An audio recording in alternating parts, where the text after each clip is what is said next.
එකක් අරගෙන. අනේ දෙවදේ හම්බුනේ. ඔබාදේගේ නාමේ මේ යලා වූ සුත්තරුතර අසපුරුෂ කෙල්ල මගේ පුතාගේ ජීවිතයෙන් ඈත් කරවන්න දෙන්නේ කියලා.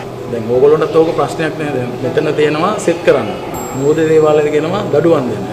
දැන් එකම දෙවි කෙනෙක් දඩුවම් දෙන්නත් සෙට් සාන්ති කරන්නත් ඔතන මොකක් හරි ගැටලුව කවුරුවත් තාම හරියාකාරව දන්නේ නෑනේ.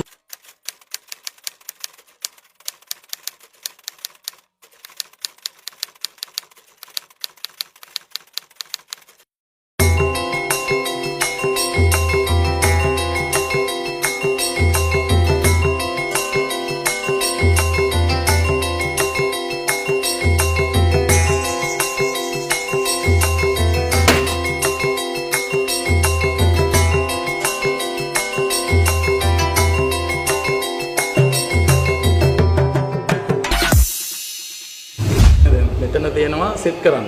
මෝද දේවාලයද කියනවා දඩුවම් දෙන්න. දැන් එකම දෙවි කෙනෙක් දඩුවම් දෙන්නත් සෙට් සාන්ති කරන්නත් ඔතන මොකක් හරි ගැටලුව කවුරුවත් තාම හරියාකාරව දන්නේ නෑනේ.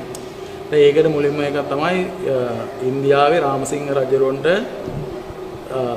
හිටියා 700ක් බිසෝවරු. ඒ බිසෝවරුන්ගේ අග බිසෝවරලා තිබුණේ අමිතා, යසපති, තෙදපති, මිහිපති, ගුණපති කියන 7 දෙනාට උපන්නවා දවස් 7ට දරුවෝ 7 දෙනෙක්. ඒ කියන්නේ හිරිරැස් සාමි, සඳරැස් සාමි, දෙතරැස් සාමි, අනුවස් සාමි, මහා සාමි, දේවරජ්‍ය බණ්ඩාරේ, අලුත්නුර බණ්ඩාරේ. ඒ දෙවොල් සත් කට්ටුව ඒ කාලිංගනුව වෙළඳ කුලයක ඉපදලා ඒ බුදුන් වහන්සේ සහිතව මහා සංඝයා වහන්සේලාට කටින චීවර පූජා කරලා ඒ ගමටම මහා දන් පිළිගාවෙන් වෙයින්.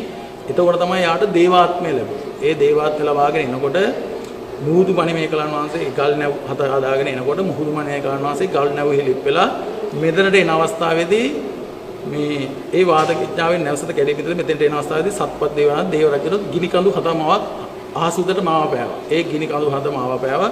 ඊට පස්සේ මේ ගමට ලෙඩ රෝග බිහි කරලා කරදර බාධා ලැබිලා තිබුණා.